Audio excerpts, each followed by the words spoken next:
Legacy point one, bless your child with words. Words are powerful.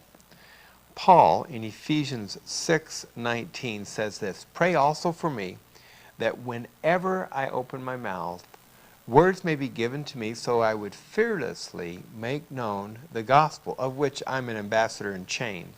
He wrote that in prison. Do you know that was part of his blessing script? When he was commissioned as an apostle, part of his blessing was, "See how I'm going to make you suffer for my name's sake."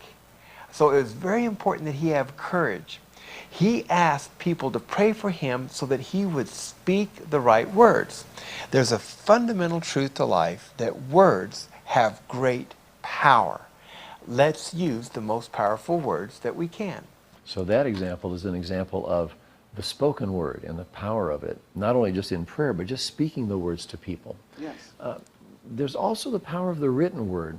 And I think of a friend of ours at church who, she had 3 children, and when each of them came home at the end of the day, if they had an especially good day, at the end of that day, she would reflect back on that and then write a little note to that child. And she stuck that note in a shoebox. It was a note that celebrated the child's, how good the child had felt that day and how proud she was of her child. If it was a bad day, she wrote a note that was sympathetic to the child and reminding her of the love she felt and the pain that was there, but that God was there with her anyway. Well, and sometimes they were on special occasions that these notes happened.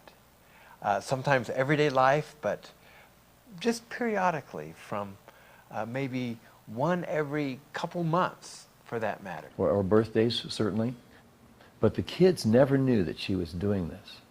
So it came time for the oldest daughter to go off to college, and Mom was at the dorm, as you were with Ben, and she handed her daughter this surprise shoebox full of notes from her childhood.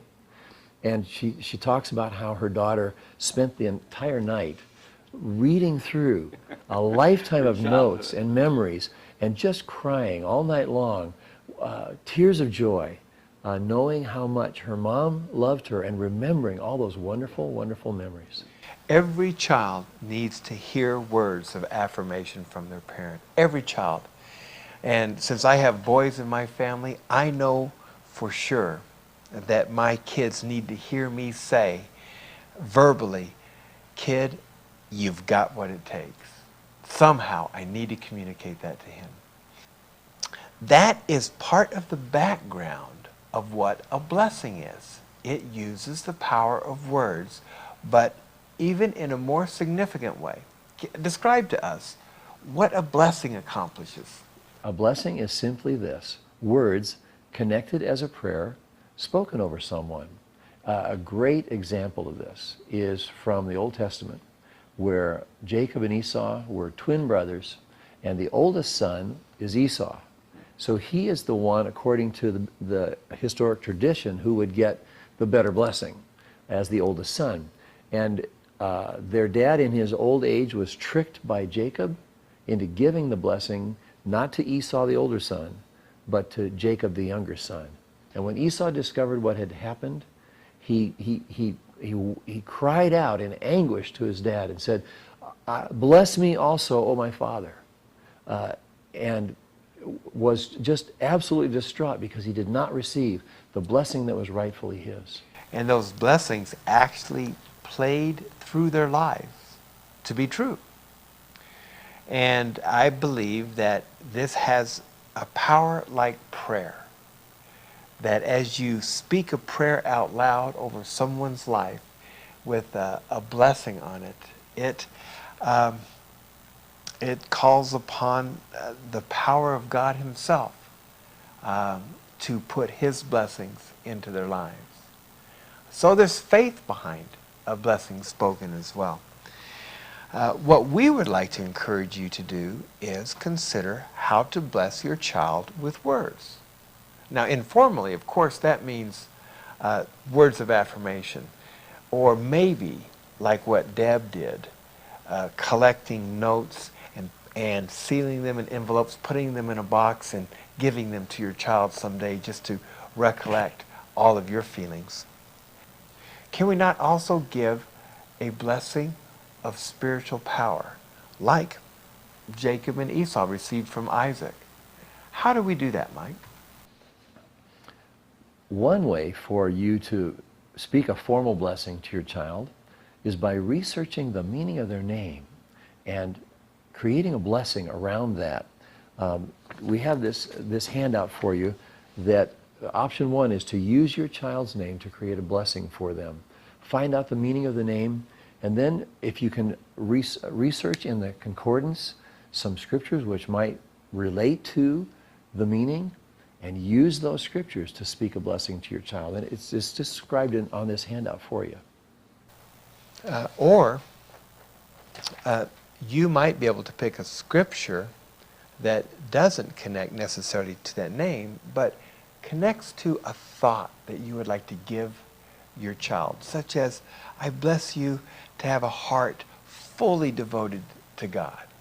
Could have come from the prayer cards that we looked at last week, and we've been praying.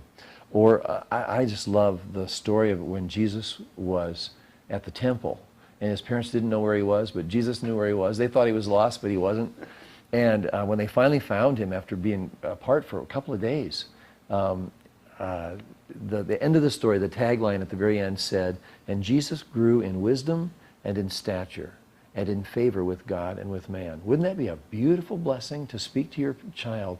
The same words that describe Jesus. I bless you to grow in wisdom and in stature and in favor with God and man. That'd be a powerful blessing. And that's lifted right out of Scripture. Or maybe you'd like to pass a blessing that just fits your own intuition about what you sense God's going to do with your child growing up. And that would be one like I gave my oldest son, and then didn't think of another one, so I passed it on to my second son and my third son. They all got, God bless you to be strong and straight, true and brave. So you might come up with something like that yourself. So you do have some handouts that will help you with this, and this is probably a new thought for most of you. But isn't it exciting to think of the kind of power that you have to take words and especially to condense them down to a couple phrases and use them as a blessing spoken over your child? You may find that if your church allows it, that you use this blessing to bless your child in the service where you use your faith chest with your baby in the worship service. So that's to be discussed each in your own church ceremony. Well, what are you thinking? What might be the phrase that's in your mind about what you'd speak as a blessing to your child? For the next few minutes, talk about it in your small groups of 3 or 4. Brainstorm some ideas together. Look at the list that's on the handout, maybe just some phrases that jump out for you, and begin to craft in your heart and your mind the blessing that you're going to speak to your child. We'll see you back here in a few minutes.